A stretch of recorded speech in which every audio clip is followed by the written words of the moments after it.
Hello, welcome back to Undressing the Issue. I'm Julia, I'm your host. And I wanted to take a few minutes and hop on here to talk about this Johnny Depp and Amber Heard trial. It's all over social media, it's on the news, it's kind of everywhere, and it's making headlines currently. So I know there are mixed opinions about who is in the right and who's in the wrong. And I think more importantly, what this trial sheds light on is domestic violence, intimate partner violence, which is a serious subject and it should be talked about. But I think it's sort of dangerous to set any kind of precedent where a person who comes out and says they are a victim is then questioned. There is a long, long history in the United States of hushing victims, of making them feel afraid to come forward and speak up, of not taking them seriously, of not doing enough to protect them. And that is my biggest worry in sort of observing this whole thing unfold, is that whichever way it goes, there is the potential for people to be influenced to think that a victim that came forward was not actually a victim and that we shouldn't always believe people when they claim to have been abused. That's dangerous. That's really, really dangerous. Now, as far as Johnny and Amber, well, I don't think either one of them is innocent. Let's face it. They both have big personalities. We'll start there. I think that's a nice way of saying it. But if you heard the testimony of the psychologist who evaluated and assessed Amber, the diagnosis that she came up with was borderline personality disorder and histrionic personality disorder. Now, if you know anything about these two diagnoses, we do know that borderline personality disorder can be associated with violent behaviors. Absolutely. There have been numerous infamous criminals and murderers who had a diagnosis of borderline personality disorder. This is well known. Eileen Wuornos, Jeffrey Dahmer, they both were diagnosed with borderline personality disorder. However, there's also the histrionic component. So, histrionic personality disorder is something that seems to be more and more mainstream these days. It's a need to be the center of attention, a need to be seen, a need to not be ignored, to be in the spotlight with social media, television nowadays. That seems to be all celebrities want. You look at the Kim Kardashians and Kanye's of the world, and they will go to extreme lengths to ensure that they are in the spotlight, that people know about them, hear about them, that they are seen out and about. This is sort of a trademark of histrionic personality disorder. Borderline personality disorder is usually it affects relationships, but anytime a person seems or feels or perceives that there is some type of rejection or abandonment happening, they will turn on this person and get very angry, very perturbed, very dysregulated. And again, the key phrase here is perception. It may not be actually what's happening. They may not be, the other person may not be rejecting them or abandoning them or anything of the sort. But if they start to feel like that's happening, they can turn on this person and become really combative. And so, what you often see in relationships where one person may have borderline personality disorder is this hot and cold dynamic, this push and pull. 1 minute, the person loves you. They have never loved anyone more. They can't live without you. They're so grateful for you. And the next moment, they flip and they hate you. They want nothing to do with you. They're angry. They're hostile. And it's this back and forth and back and forth. Now, this is what Amber was diagnosed with.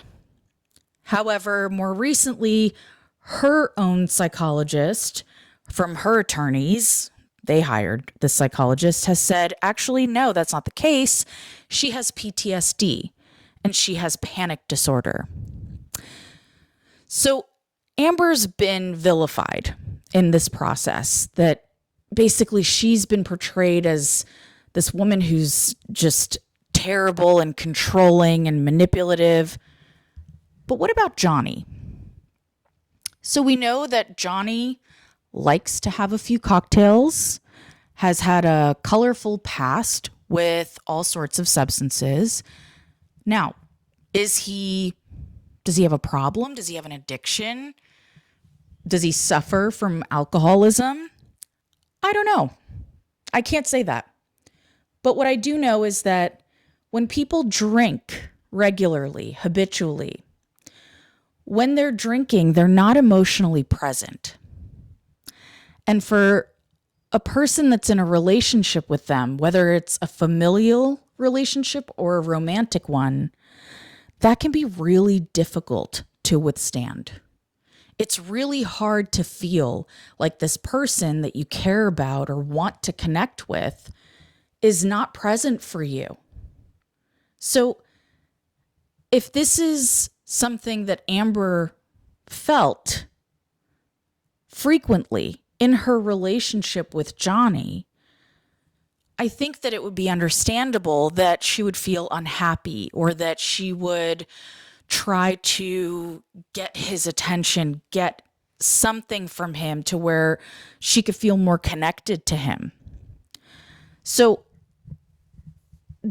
does having a couple of cocktails and not being very present make him abusive? No, not necessarily. But I don't think that a person has to have bruises and scars to have been abused. Emotional, psychological, mental, financial abuse is not something that leaves visible scars, but it's still abusive. And I think this is something that we have to keep in mind as we listen to this trial and watch it unfold, is both Amber and Johnny may have been abusive towards one another in their relationship. Both of them may be victims. Both of them may be unhealthy. But I think rather than sensationalize the fact that one of them is this celebrity who's losing fame and losing work because of their reputation being tarnished, I think that really overshadows a bigger point to all of this that we should be paying attention to, which is that domestic violence, intimate partner violence, goes beyond just physical abuse, that it is quite damaging and leaves a lasting impact on a person when they've been emotionally abused or psychologically abused, to the point where the National Domestic Abuse Association, the biggest one in the country, has actually expanded their definition of domestic violence to include psychological and emotional abuse. Because as we progress in our understanding of trauma, there's more and more data supporting the fact that it is equally as impactful and damaging to a person to be emotionally and psychologically abused as it is to be physically and sexually abused. So that's one thing. But the other point I want to get across here as well is that this trial is also shedding light on the fact that anyone can be a victim of intimate partner violence or domestic violence or abuse, not just women, not just children, not just people with disabilities, not just elderly, anyone, male, female, or otherwise. Anybody can be abused. Anybody can be a victim.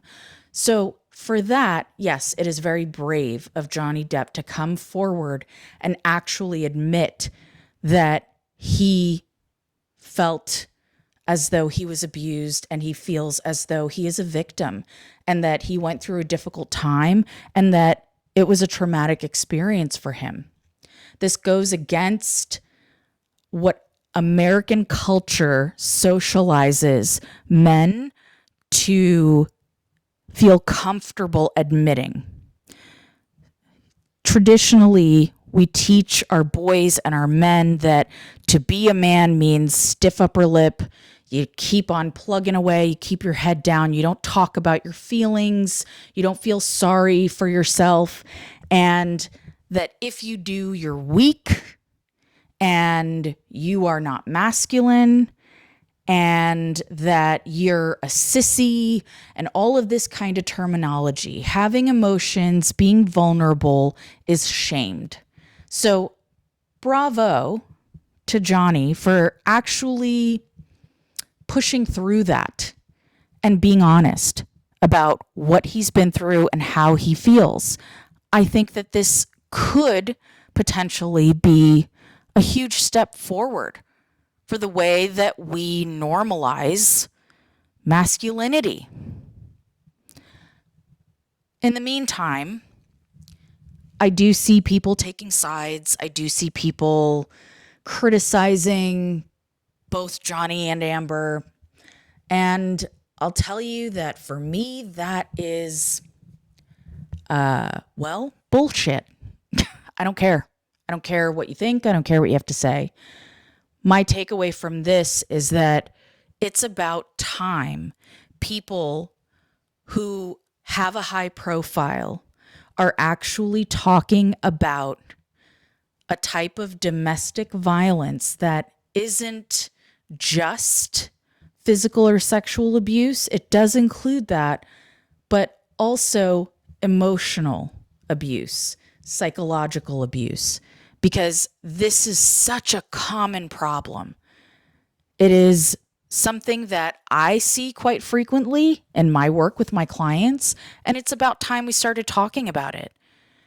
Moral of the story is, just because you don't have visible bruises and scars doesn't mean you don't have a right to say that you've experienced trauma or that you were a victim of abuse. Not all types of abuse and trauma leave visible scars, but you still have the right to be heard and supported and to heal. So, regardless of what the verdict is going to be in this case, honestly, I don't care. I still think what's more important is the fact that this is starting a conversation that is long overdue. And for that, I'm grateful. Thanks again for listening, and I'll catch you next time.